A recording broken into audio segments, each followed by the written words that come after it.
एक वक्त का किस्सा है। एक गांव में एक आदमी ने नाई की दुकान बनाई हुई थी। वो कम पैसों में गांव के लोगों के बाल काटता था। सब लोग उससे बहुत खुश थे, यहाँ तक कि गांव का चौधरी भी उसे घर बुलवाकर बाल कटवाता था। आज भी उसकी दुकान पर बहुत रश लगा होता है तो एक आदमी उसके पास आता है। भाईजान, आज बहुत अरसा हो गया है, मैंने बाल नहीं कटवाए। हाँ, आज जाओ, मैं भी फारिग हुआ हूँ, तुम्हारा भी काम कर देता हूँ। भाई अच्छे से बाल तराशना, मेरी 2 दिन बाद शादी है, फुल यो बना दो मुझे। फिर नाई उसके बाल काटता है। इस तरह शाम हो जाती है और वो नाई घर चला जाता है। फिर अगला दिन होता है तो चौधरी नाई को अपने घर बुलवाता है। नाई, तुम गाँव में इतना अच्छा काम करते हो, मगर यहाँ तो तुम्हें इसके बहुत कम पैसे मिलते हैं। तुम शहर जाकर अपनी किस्मत क्यों नहीं आजमाते?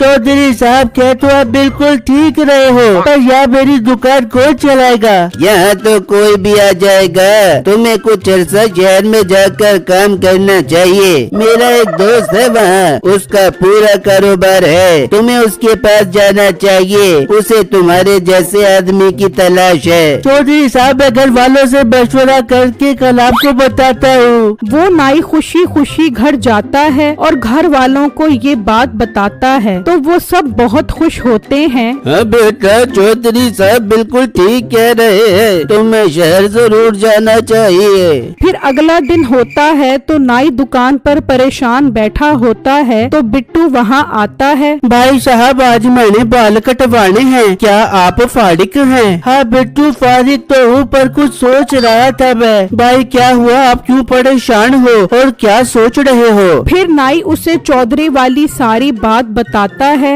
भाई, इसमें सोचने वाली क्या बात है? आपको तो खुश होना चाहिए। लेकिन बिट्टू, तुम ही सोचो, अगर मैं शहर चला गया तो मेरी दुकान खाली पड़ जाएगी। मेरी दुकान का क्या होगा? आप फिक्र ना करो, आपकी दुकान मैं और मेरा छोटा भाई संभाल लेंगे, बस आप मुझे काम सिखा दो। बिट्टू, ये बात कहकर तो तुमने मेरी सारी परेशानी खत्म कर दी। मैं इस बारे में सोचता हूँ और घर माँ बाप से मशवरा कर लेता हूँ। फिर कुछ दिनों में ही नाई बिट्टू को सब काम सिखाकर खुद शहर की तरफ चला जाता है। कुछ लोग बिट्टू के पास आकर उसको मुबारकबाद देते हैं और देखते ही देखते बिट्टू को सारे गांव वाले पसंद करने लगते हैं और उसके पास ही बाल कटवाने आते हैं। बिट्टू अपने साथ साथ अपने छोटे भाई चिट्टू को भी काम पर लगा देता है। वो दुकान की देखभाल करता है और बिट्टू सबके बाल काटता है। इस तरह दिन गुजर रहे होते हैं। उसी गांव में मीठे नाम का लड़का अपनी बीवी नसीबो कैंची के साथ रहता था। बेगम, मुझे तो इस नाई पर बहुत गुस्सा आ रहा है। वो मेरी बजाय मोटे बिट्टू को अपनी दुकान पर खड़ा कर गया।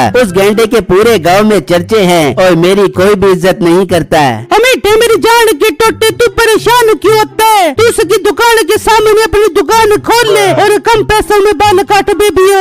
बेगम, बात तो तू ठीक बोल रही है, मुझे ऐसा ही करना पड़ेगा। फिर अगला दिन होता है तो मीठा बिट्टू की दुकान के सामने अपनी दुकान खोल लेता है। गांव वालों, एक जरूरी ऐलान सुनो, जो भी मुझसे बाल कटवाएगा अगले महीने में फ्री में उसके बाल काटूंगा। ये ऑफर महदूद मुद्दत के लिए है, जल्दी जल्दी आओ, ऑफर से फायदा उठा जाओ। बिट्टू मीठे की इस हरकत पर हैरान खड़ा होता है तो 2 ग्राहक मीठे के पास चले जाते हैं। मीठे भाई, अगर तुम सच बोल रहे हो तो मेरे बाल काट दो। हाँ, मीठे भाई, मेरे बाल भी काट दो, मगर प्याला कट करना। ये देखकर बिट्टू सोच में पड़ जाता है। ये मीठा भाई हर दफा ऐसा ही क्यों करता है? पता नहीं ये क्यों मेरे पीछे हाथ धो के पड़ा हुआ है। बिट्टू सोच ही रहा होता है तो एक आदमी बिट्टू के पास आता है। बिट्टू, तुम कुछ परेशान लग रहे हो, क्या बात है? देखा ना भाई, सारे लोग मीठे की दुकान पर जा रहे हैं बाल कटवाने के लिए। अब मेरी दुकान कैसे चलेगी? तभी चिट्टू भी वहाँ आ जाता है।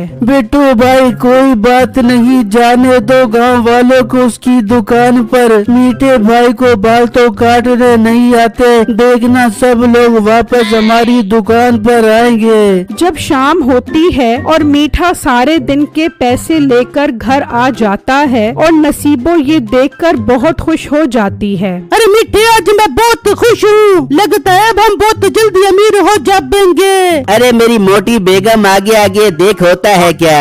मीठे, आज मैंने तेरी पसंद का आलू गोश्त बनाया है, चलो हम जल्दी से खाना खाते हैं। हाँ सब पता है मुझे, मेरे लिए बनाया है या पैसों की लालच में बनाया है। मैं तुझे पैसे नहीं दूंगा वरना तू फजूल खर्चियों में उड़ा देगी। उड़ाने दे मीठे, मुझे पैसे उड़ाने दे, तू और पैसे कमा ले भी हो। ठीक है उड़ा ले, पर बेगम एक मसला है। क्या मसला है मीठे, मुझे बता, मेरे पास हर मसले का हल होता है। बेगम, अभी भी कुछ लोग बिट्टू की दुकान पर जा रहे हैं, मैं चाहता हूँ कि एक भी आदमी उसकी दुकान पर ना जाए। बस इतनी सी बात पे परेशान हो रहे। मीठे, तू एक काम कर, मोटी बिट्टू की दुकान पे जितने भी शैम्पू और क्रीम है उन पर खुजली पाउडर डाल दे, वो जिसे को भी लगा पेगा वो तुम्हें दबा के भाग जाएगा। फिर अगला दिन होता है और मीठा एक दुकान पर आता है। भाई साहब, एक खुजली पाउडर का डब्बा दे दो। अरे भाई, लोग खुजली खत्म करने वाला पाउडर मांगते हैं और तो खुजली पैदा करने वाला पाउडर मांग रहा है। ओ भाई, तू अपना काम कर, जो बोला है वो कर। अच्छा अच्छा देता हूँ, लड़ता क्यों है। फिर मीठा वो पाउडर लेकर चला जाता है और जब बिट्टू की दुकान पर कोई नहीं होता, वो बिट्टू की दुकान पर आता है और दिल ही दिल में सोचता है,